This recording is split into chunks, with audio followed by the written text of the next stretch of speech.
disiarkan langsung dari studio dakwah Kiri Kifah Aktual yang akan dipandu oleh host kita ini. Selamat mengikuti.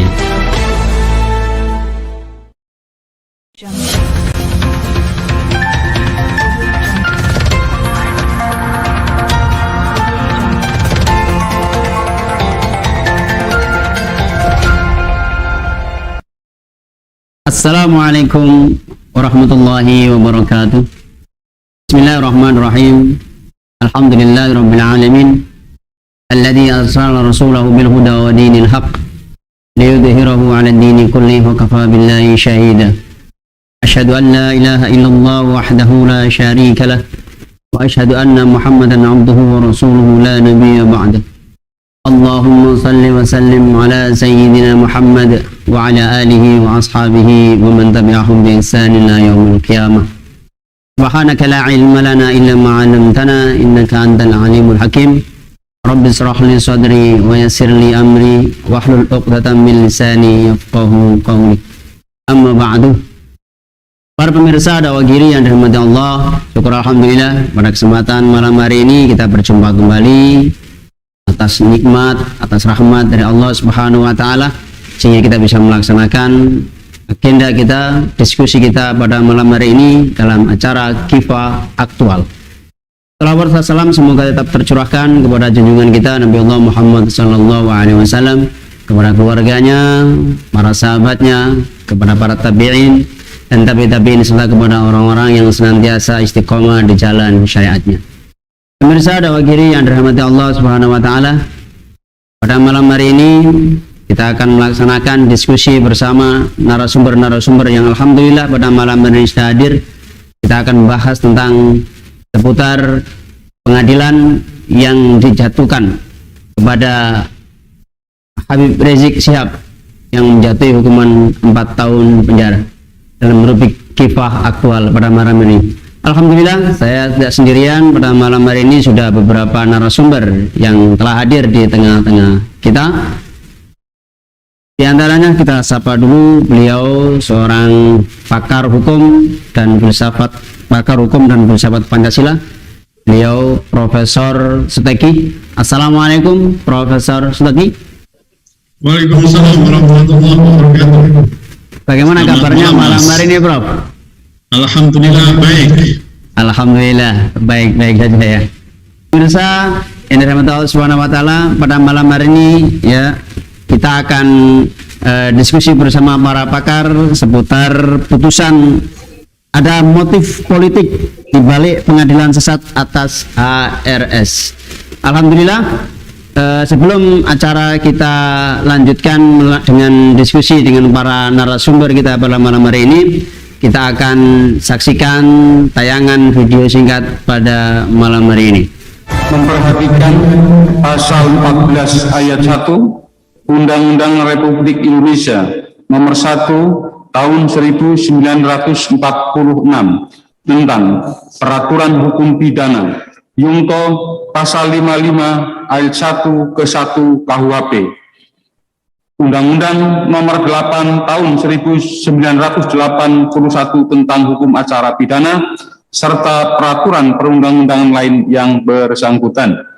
Mengadili: 1. Menyatakan terdakwa Muhammad Rizik bin Hussein Syihab alias Habib Muhammad Rizik Syihab telah terbukti secara sah dan meyakinkan bersalah melakukan tindak pidana turut serta melakukan perbuatan dengan menyiarkan pemberitahuan bohong dengan sengaja menerbitkan keonaran di kalangan rakyat sebagaimana dalam dakwaan alternatif pertama primer penuntut umum. 2. Menjatuhkan pidana kepada terdakwa oleh karena itu dengan pidana penjara selama 4 tahun. 3. Menetapkan barang bukti berupa butir 1 buah flash disk merek SanDisk warna merah hitam yang berisikan foto dan rekaman video pada saat tim Satgas COVID-19 Kota Bogor datang ke Rumah Sakit Umi Kota Bogor pada tanggal 27 November 2020 dan seterusnya sampai dengan butir ke 26, yaitu asli 1 lembar surat pernyataan Muhammad Rizik tertanggal 28 November 2020 bertuliskan, dengan ini saya tidak mengizinkan siapapun untuk membuka informasi mengenai hasil pemeriksaan medis saya dan hasil swab. Ditandatangani di atas meterai 6.000, disaksikan oleh Mursal Fadilah Esa dan Ista Musbita. Dipergunakan dalam perkara nomor 224 Pitsus /2021 Jakarta Tim atas nama terdakwa Muhammad Hanif Alatas bin Abdurrahman Alatas 4, membebankan biaya perkara kepada terdakwa sebesar Rp5.000. Demikian diputuskan dalam sidang permusyawaratan Majelis Hakim Pengadilan Negeri Jakarta Timur pada hari Selasa, tanggal 22 Juni 2021 oleh Katwanto selaku Hakim Ketua, Mu'arif dan Sulyaman Esa masing-masing sebagai Hakim Anggota. Putusan tersebut diucapkan dalam sidang yang terbuka untuk umum pada hari Kamis, tanggal 24 Juni 2021 oleh Hakim Ketua tersebut dengan didampingi oleh hakim-hakim anggota tersebut, dibantu oleh Yusuf Supriyatna Esa selaku panitera pengganti, serta dihadiri oleh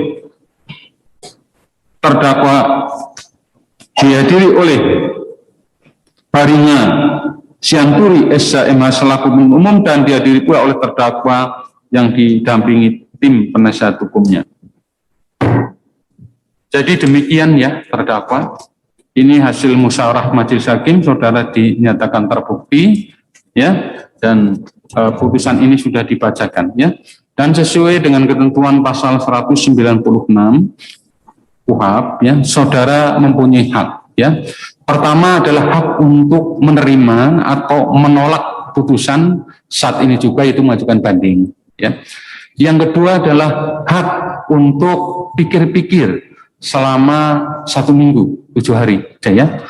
Pikir-pikir untuk menentukan sikap akan banding atau tidak. Yang ketiga adalah hak untuk mengajukan permohonan pengampunan kepada Presiden ya, dalam hal saudara menerima putusan, yaitu yang disebut gerasi ya.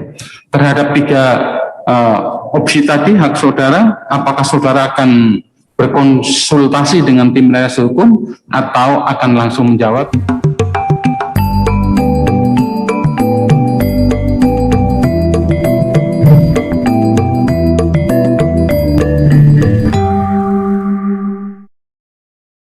Demikianlah proses persidangan atas Habib Rizik Syihab, dan menjadi video singkat yang ditayangkan dalam acara pada malam hari ini. Pemirsa Dawagiri yang dirahmati Allah Subhanahu wa taala, kami ingatkan kembali kaum muslimin dan muslimat yang saat ini sedang menyaksikan live streaming melalui channel YouTube Dawagiri agar senantiasa memberikan dukungan terhadap channel kami dengan cara like, share, komen, dan subscribe. Dan juga para pemirsa juga bisa berkontribusi atau berpartisipasi, bisa bertanya atau memberikan tanggapan di dalam kolom chat komen pada malam hari ini. Baiklah pemirsa Dawagiri yang dirahmati Allah Subhanahu wa taala, sebelum acara kita lanjutkan, para pemirsa jangan kemana-mana karena kita akan lanjutkan setelah pariwara berikut ini.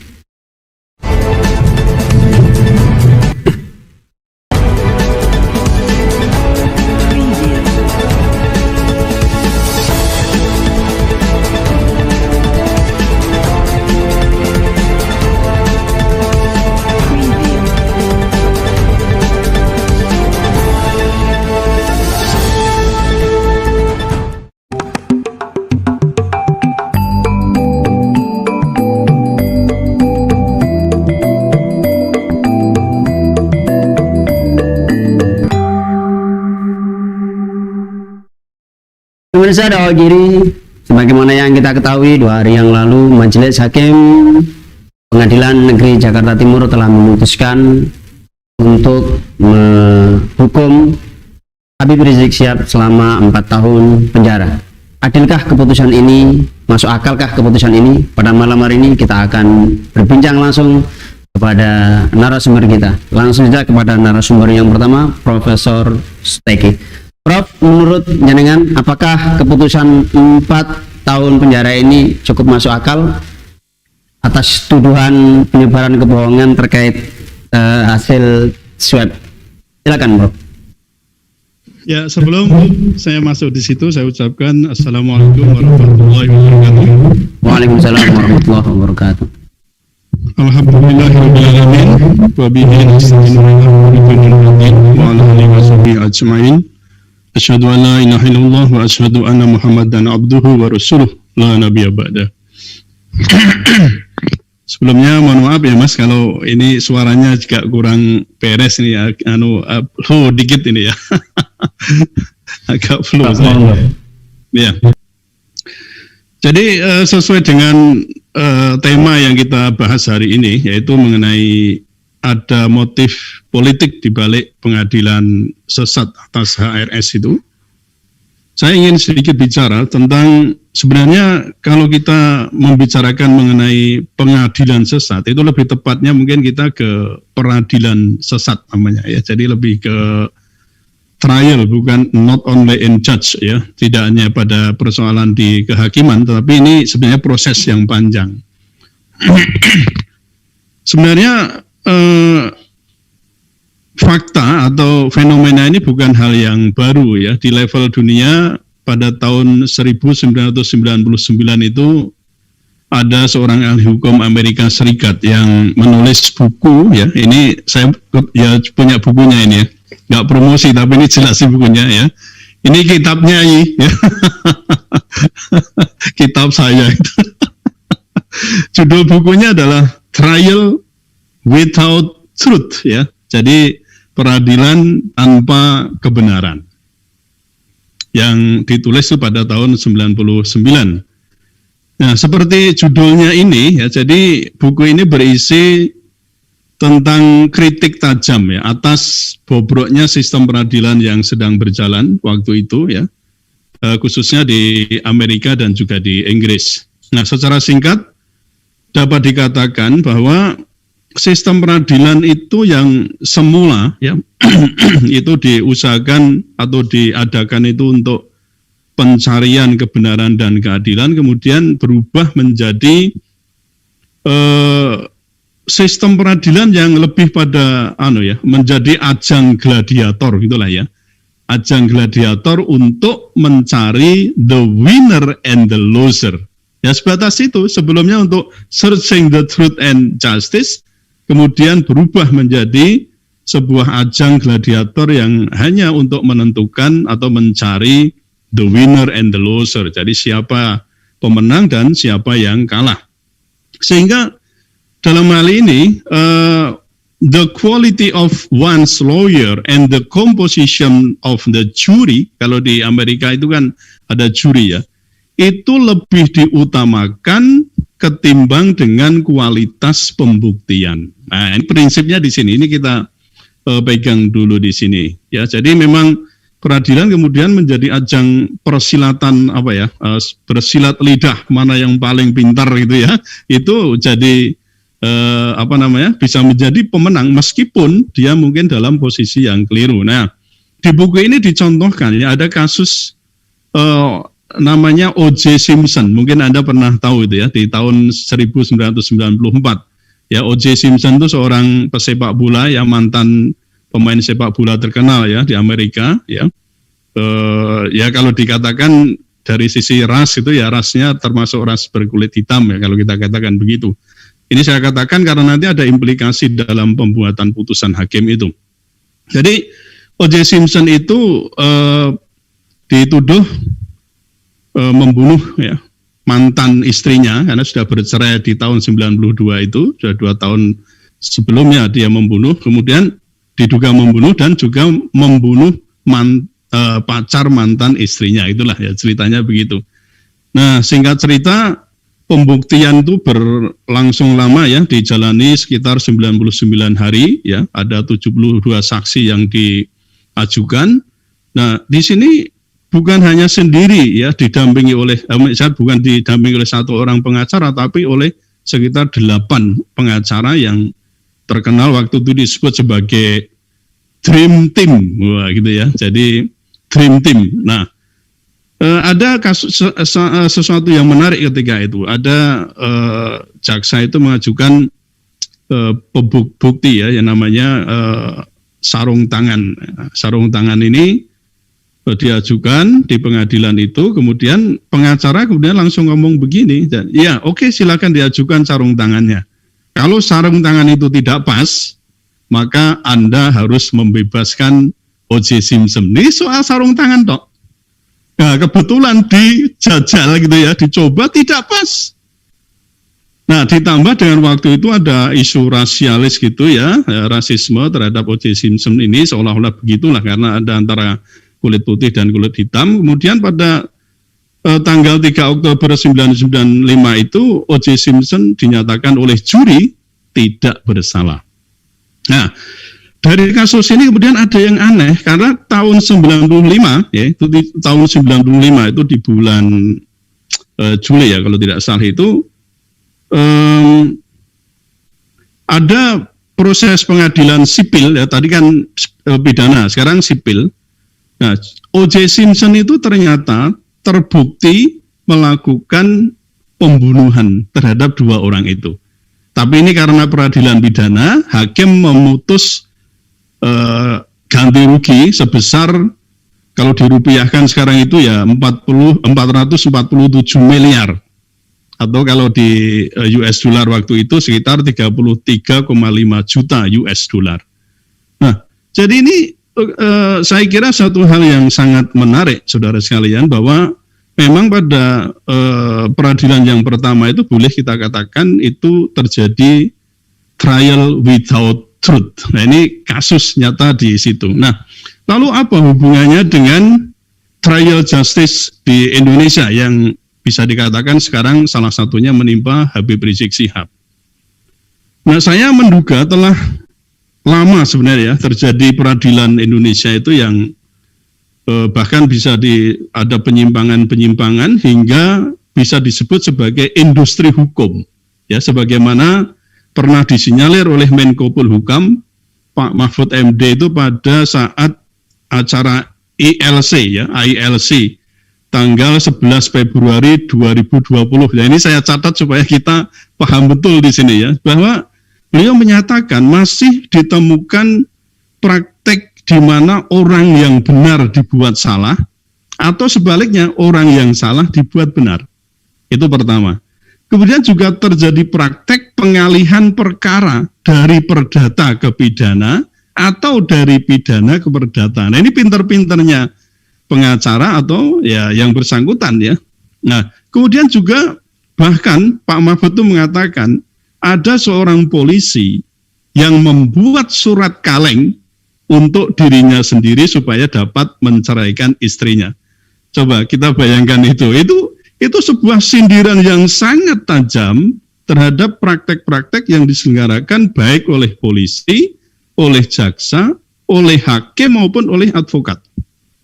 Nah, terkait dengan pertanyaan Mas tadi, jadi dari sini ada kemungkinan besar ya penegakan hukum itu hanya berorientasi pada untung rugi dengan mengabaikan persoalan keadilan dan juga kebenaran.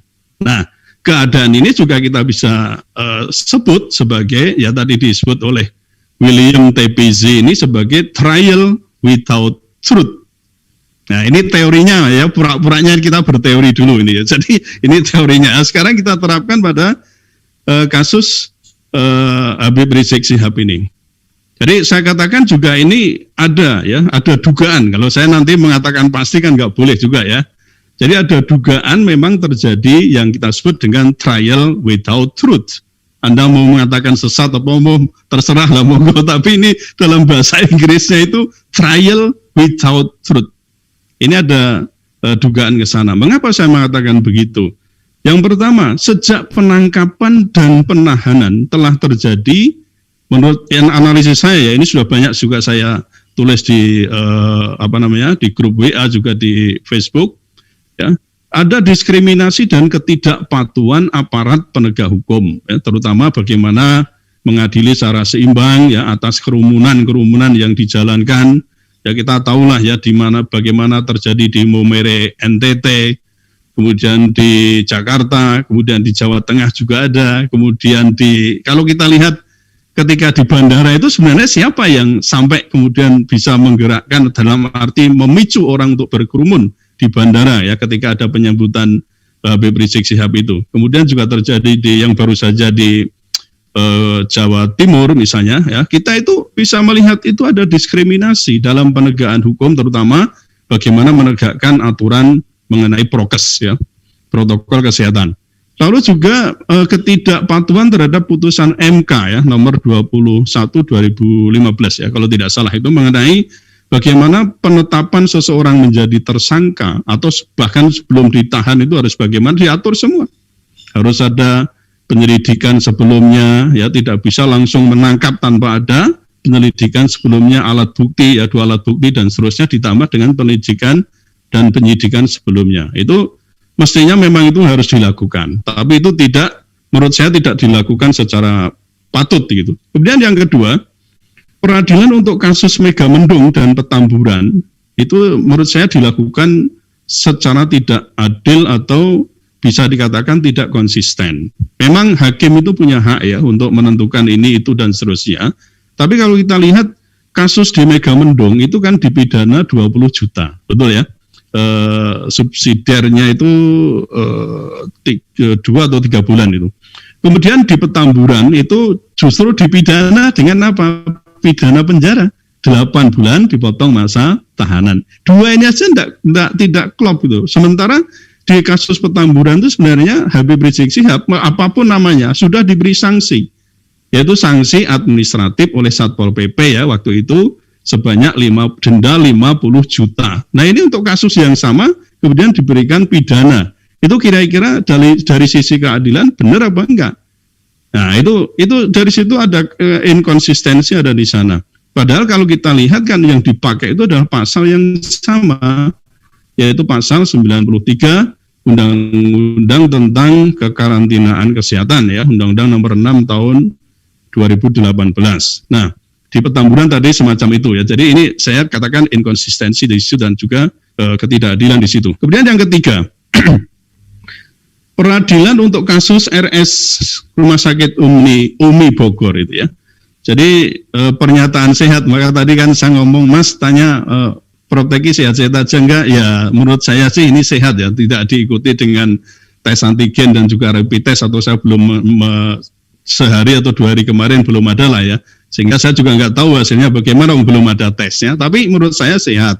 Cuma tadi saya katakan ini saya agak flu ini, maka suaranya rodo bindeng sidik itu ya, karena agak flu ini sudah 3 hari ini, tapi insya Allah bukan COVID ya, karena tidak ada gejala yang neko-neko lah ya gitu. Nah, jadi pernyataan sehat dengan video ya, yang itu kemudian dinilai sebagai penyiaran berita bohong dengan sengaja untuk menimbulkan keonaran. Nah, ini tentu dijerat dengan pasal 14 terutama ya, Undang-Undang nomor 1 tahun 1946 itu sebagaimana tadi sudah disampaikan mengenai peraturan hukum pidana. Sehingga pada prinsipnya kemudian dihukum 4 tahun penjara. Nah, saya kok berpikir begini ya, jika tidak ada muatan ya politik ya, dalam arti saya kan bolak-balik ngomong untuk mengandangkan Habib Rizik Syihab itu, menurut perkiraan saya itu hakim menurut perkiraan saya atau menurut persepsi saya itu tidak mungkin menghukum HRS, apalagi dengan bukti-bukti yang menurut saya itu lemah ya untuk pembuktiannya, misalnya dengan kesengajaan untuk membuat onar atau keonaran. Nah, keonaran itu kan kalau kita lihat dari sisi persidangan itu hakim dan kemudian jaksa kemudian diamini oleh hakim, itu saya kira membuat penafsiran tentang keonaran dan kebohongan itu kok agak lemah di situ ya. Menurut saya lemah di situ. Jadi hakim dan jaksa ya boleh dikatakan setali 3 uang dalam hal penafsiran tentang keonaran dan kebohongan ini. Nah, onar itu kan diidentikan dengan gaduh di medsos ya kan, di grup WA, di Twitter gitu ya. Kemudian diidentikan dengan kiriman karangan bunga yang banyak ya gitu ya. Kemudian ada unjuk rasa sepihak ya tanpa ada huru-hara yang kemudian menyebabkan bentrokan dan macam-macam.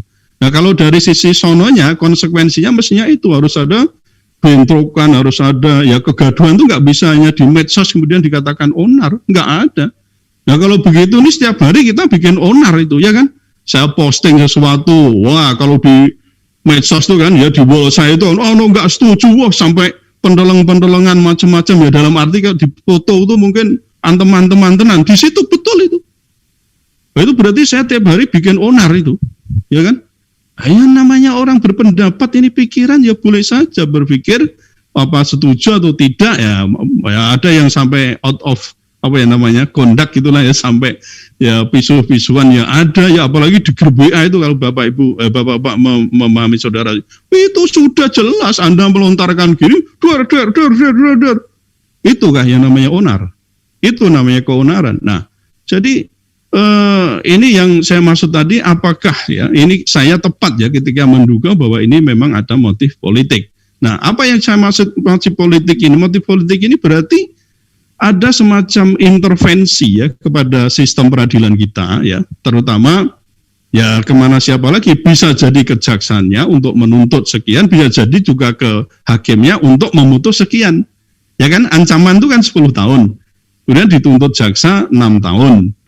Nah, kemudian hakim memutus 4 tahun. Mungkin bagi yang orang bernetralnya, sudah baik itu, sudah dipotong 2 tahun, jadi tinggal 4 tahun, sudah baik itu. Tapi bagi orang-orang yang mengerti bahwa bagaimana jalan ceritanya ini dimulai dari pelanggaran prokes, kemudian ada ya persoalan-persoalan bagaimana kematian 6 anggota Laskar FPI dan seterusnya, itu saya kira nggak bisa sebatas itu. Apakah layak misalnya HRS itu dihukum seberat itu? Nah, itulah.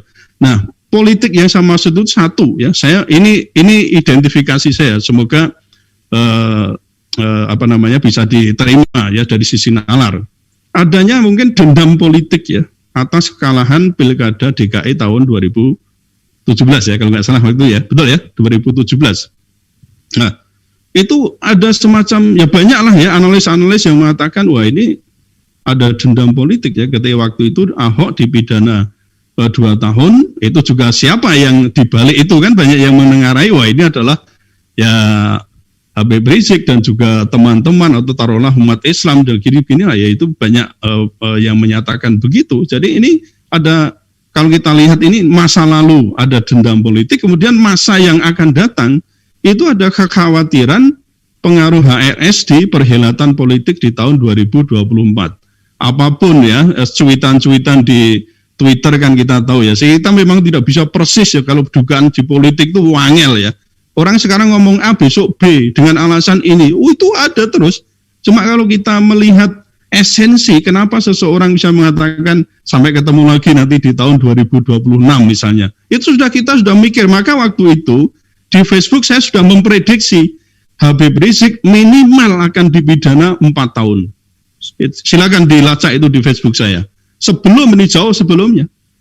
Saya lacak loh, ini sekarang terbukti kan, minimal ini 4 tahun penjara ditambah dengan 8 bulan, berapa itu? Nah, sudah 4 tahun 8 bulan. Kita hitung saja sekarang 2021, tambah itu kan hampir mendekati 2026, betul nggak? Jadi 2024 lewat. Habib Rizik secara langsung tidak bisa. Ini bagaimana menggerakkan memobilisasi massa, kemudian secara langsung untuk di bidang politik sudah nggak ada. Nah, belum lagi saudara sekalian, ini juga ada kemungkinan pembungkaman Habib Rizik Syihab itu untuk selamanya. Loh kok saya bisa mengatakan begitu, bagaimana?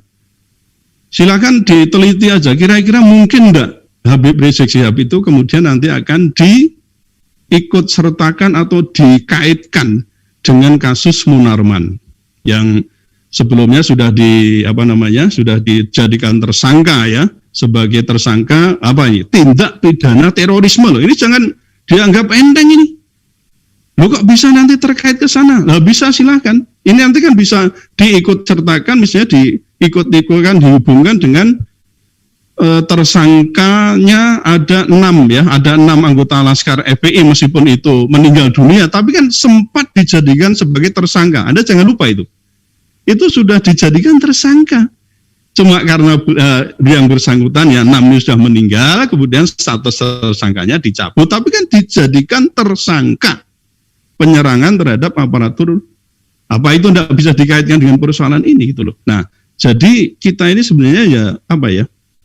Kalau nanti dihitung-hitung gitu, saya agak khawatir ini jangan-jangan nanti hampir mendekati apa yang menimpa ulama kita juga ya, ustadz kita juga, yaitu Ustadz Abu Bakar Ba'asyir. Nah itu bisa 15 tahun penjara itu. Kalau 15 tahun penjara sekarang usia misalnya sudah 60-an sekian, 15 itu sudah berapa? 75 sampai hampir 80 tahun di penjara. Nah, ini jangan dikira sesuatu hal yang tidak ada apa namanya. Saya nggak meden-medeni ya, tidak nakut-nakuti enggak, tapi kalau kita berpikir ke depan tuh apa mungkin ya nanti ke sana. Ya semoga tidak lah, kita berpikir semoga tidak semacam itu. Kalau perlu ya semoga ini motifnya murni hukum ya, tidak ada politik. Nah, tapi kalau dalam kajian saya, hukum dan politik itu embedded. Tidak bisa kita pisahkan. Bahkan saya nanti akan menulis buku ini di tahun ini ya, di bulan Agustus atau September saya terbitkan itu. Judulnya adalah eksploitasi hukum untuk kepentingan politik. Nah, itu mungkin sementara yang bisa saya sampaikan, Mas. Nanti kita bisa sambung di diskusi, tapi itu ya hasil analisis ya olah pikir saya. Saya kira demikian ya. Ada 3 faktor itu yang menyebabkan mengapa misalnya peradilan ini bisa dikatakan trial without truth. Assalamualaikum warahmatullahi wabarakatuh. Waalaikumsalam warahmatullahi wabarakatuh. Ya, terima kasih Profesor Suteki atas diskusinya malam hari ini. Pemirsa Dakwah Giri yang dirahmati Allah Subhanahu wa taala, jangan kemana-mana karena kita akan sambung diskusi kita setelah pariwara berikut ini.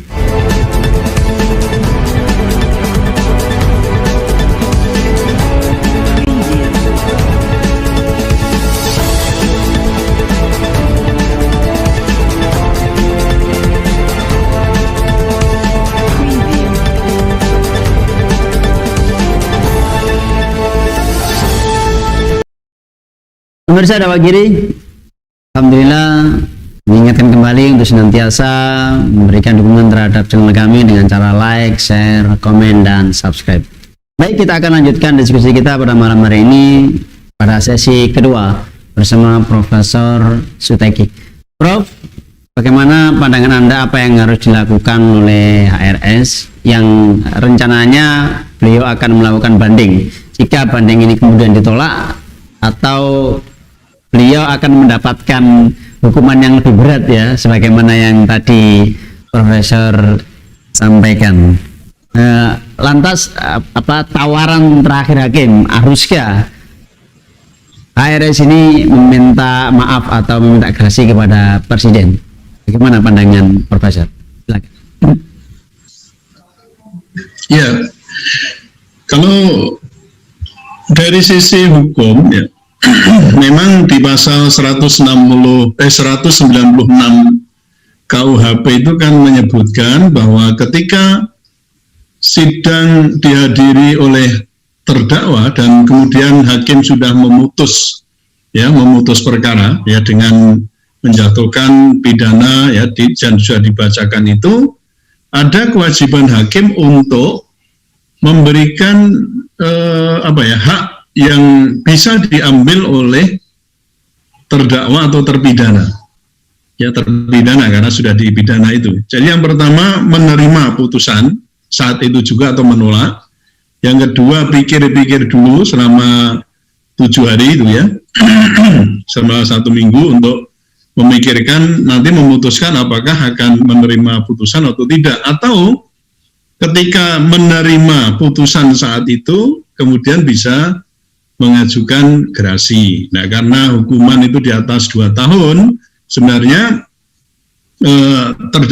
terpidana juga bisa mengajukan gerasi. Ya, gerasi itu diajukan kan sebenarnya ketika misalnya sudah menerima, itu berarti kalau jaksa juga tidak mengadakan banding atau melakukan banding, berarti keputusan sudah inkrah, ya sudah mempunyai kekuatan hukum yang tetap. Nah, itu bisa diajukan gerasi. Nah, menanggapi apa yang disampaikan oleh Habib Rizik yang waktu itu sekaligus ya ketika hakim menanyakan itu apakah menerima, menolak, atau akan mengajukan pengampunan kepada presiden, gitu ya, dengan melalui gerasi. Nah, Habib Rizik menyatakan menolak putusan dan akan mengajukan banding. Nah, perkiraan saya banding ini nanti tidak akan mengubah. Ya, perkiraan saya bandingnya nanti putusannya akan menguatkan putusan Pengadilan Negeri Jakarta Timur. Nah, sekarang yang jadi heboh itu kan, loh, ini bagaimana kok hakim kok menawarkan untuk meminta maaf kepada Jokowi? Loh, Pak hakimnya itu tidak menyuruh, ya, tidak menyuruh terpidana Pak Habib Rizik Syihab itu untuk meminta maaf kepada Jokowi, itu tidak, tetapi ya ada opsi untuk meminta pengampunan kepada presiden melalui gerasi.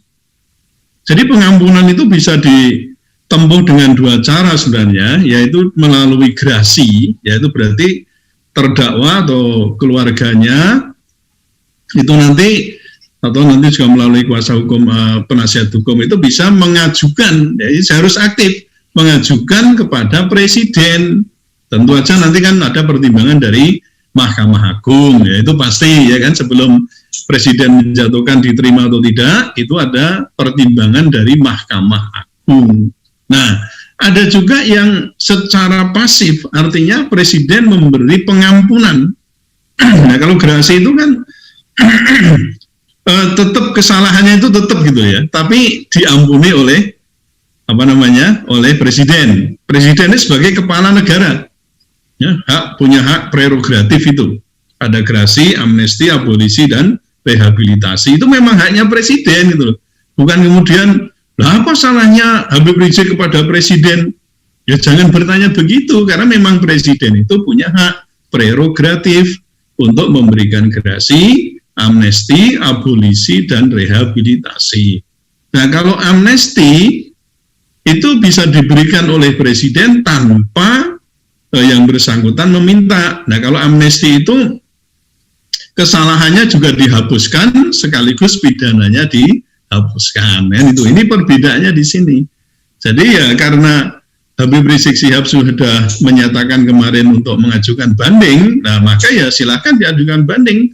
Nah nanti, tapi perkiraan saya tadi tetap, jadi tidak akan berubah dari 4 tahun seperti itu Jaksa Pinangki itu banding dari 10 tahun dipotong 4 ya. Potong 6 ya. Dipotong 6 jadi 4 tahun ya, jadi 4 tahun misalnya. Ini saya kira kalau untuk kasus Habib Rizik enggak, tetap itu akan dikuatkan dengan 4 tahun penjara. Demikian Mas. Pemirsa dakwah kiri yang dirahmati Allah Subhanahu wa taala, tidak terasa kita sekarang berada di penghujung acara, yaitu sesi closing statement. Baik, closing statement pada yang pertama pada kali ini langsung saja akan kami persilakan berikan kesempatan kepada Profesor Suteki. Silakan Prof untuk memberikan closing statement pada malam hari ini.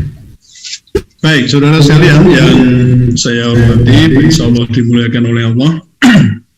Sistem hukum itu kan terdiri dari 3 komponen. Yang pertama yang disebut dengan legal substance atau substansi hukum, itu menyangkut peraturan perundang-undangannya. Yang kedua adalah menyangkut tentang legal structure, yaitu tentang kelembagaan termasuk aparatur penegak hukumnya. Dan yang ketiga menyangkut budaya hukum atau legal culture. Nah, kalau kita lihat sistem hukum buatan manusia itu kan memang tidak mungkin sempurna, gitu ya. Tidak mungkin sempurna, sehingga mengharap kesempurnaan sistem hukum buatan manusia itu never, ya, tidak akan pernah terjadi. Namun menurut saya jangan kemudian dijadikan alasan untuk bertindak sewenang-wenang. Apalagi misalnya penyelenggaraan peradilan dilakukan tidak mengutamakan kebenaran dan keadilan, atau tadi disebut oleh William T. Bizzi dengan istilah trials without truth. Itu harus kita hindari, ya. Sedapat mungkin kita mesti pada concern pada pencapaian sistem peradilan yang mengutamakan keadilan dan kebenaran. Bukan sebaliknya menjadikan pengadilan itu sebagai ajang untuk gladiator ya. Jadi ajang gladiator hanya untuk mencari siapa yang menang dan siapa yang kalah, atau the winner and the loser. Sehingga kita berharap ya peradilan di tingkat apapun, meskipun ini ciptaan manusia, jangan kemudian menyimpang dari the truth atau persoalan kebenaran. Nah, semoga kasus Habib Rizik Syihab ini juga menjadi cermin bagi kita semua, bagaimana ke depan kita lebih membenahi sistem hukum kita. Ya tentu saja kalau kita berpedoman bahwa hukum manusia itu mestinya tidak boleh lepas dari kitab suci, atau sering saya katakan kitab suci itu mesti berada di atas konstitusi, maka konstitusi atau hukum-hukum yang lain yang ada di tempat kita ya di Indonesia itu tidak boleh juga bertentangan, apalagi menentang kitab suci. Itu prinsip yang harus kita pegang. Assalamualaikum warahmatullahi wabarakatuh. Terima kasih Prof atas closing statement-nya.